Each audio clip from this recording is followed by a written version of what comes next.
은둔의 지도자가 드디어 세상 밖으로 나왔습니다. 집권 후 단 한 번도 국제무대에 등장하지 않았던 북한 김정은 위원장이 올봄 남북 북미 정상회담을 앞두고 전격 방중한 겁니다. 긴박했던 3일을 한번 되돌려보죠. 김 위원장은 지난 25일 문제의 특별열차를 타고 북중 접경 지역인 단동을 통과해 6년 만에 북한 땅을 벗어났습니다. 17시간을 달린 끝에 26일 오후 삼엄한 통제를 받는 베이징역에 도착, 본격적으로 외교 데뷔 무대를 시작했습니다. 김 위원장의 방중 내내 시진핑 주석으로부터 트럼프 대통령의 버금가는 특급 의전을 받았는데요. 첫 일정인 북중 정상회담은 인민대회당에서 진행됐고 국가 정상에게만 행해지는 의장대 사열도 받았습니다. 시 주석 내외와 악수를 나누는 김 위원장, 또 이설주의 육성도 아주 짧게 공개됐습니다.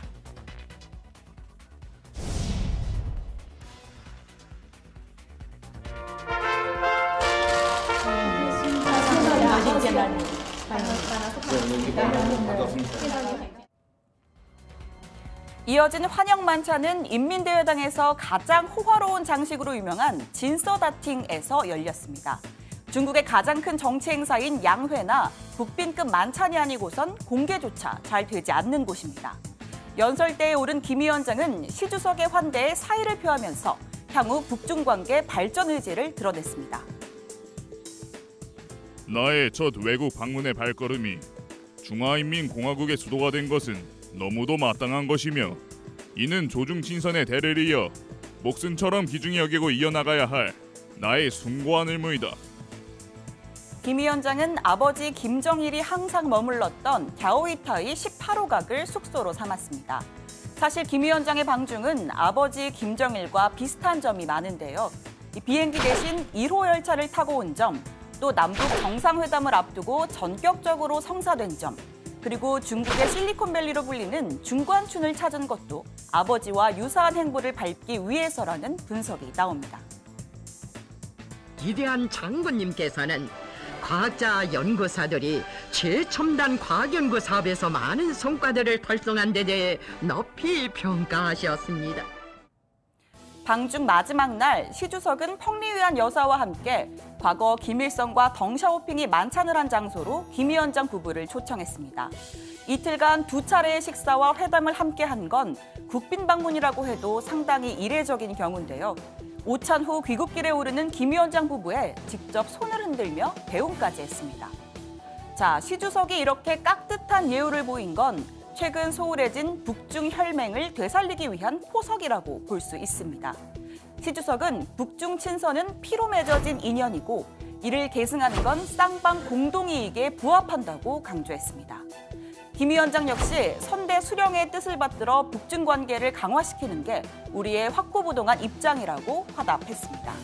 한반도 대화 국면에서 북한은 중국의 지지를 얻고 중국은 차이나 패싱 우려를 일축할 수 있는 이른바 윈윈 회담이었던 셈이죠.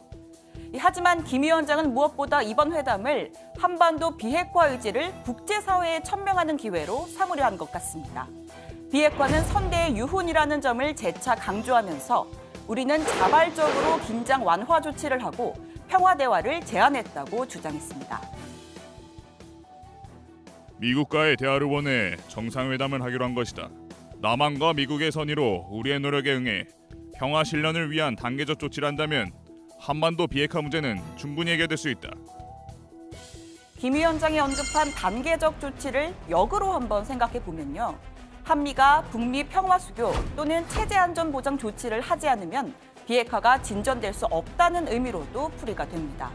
앞서 북중의 전략적 소통을 거론한 것도 중국을 같은 편으로 삼아 미국과의 협상에서 밀리지 않겠다는 의지를 드러낸 것이라 볼 수 있죠.